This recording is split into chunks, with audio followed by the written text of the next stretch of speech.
ನಂಬಿಕೆಗೆ ಪಾತ್ರಳು ಇವಳು, ನಂಬಿದರೆ ಕೈ ಬಿಡಳಿವಳು.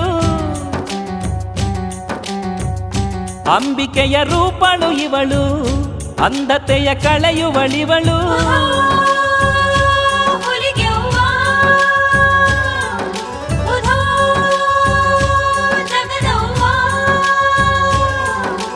ಉಧೋ ಉಧೋ ಶ್ರೀ ಹುಲಿಗಿ ತಾಯಿ ಎಂದಾಗ ನಲಿಯುವಳು.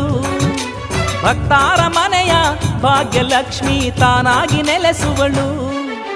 ಮರಳಿನ ಕೊಡವ ಗೈದವಳು,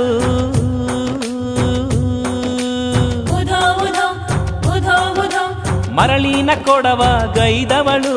ಹಾವಿನ ಸಿಂಬಿಯ ಸುತ್ತಿದಳು, ಜಲವನ್ನು ತಂದವಳು, ಪತಿಯ ಪೂಜೆಗೆ ಒದಗಿದಳು. ಜಲವನ್ನು ತಂದವಳು, ಪತಿಯ ಪೂಜೆಗೆ ಒದಗಿದಳು.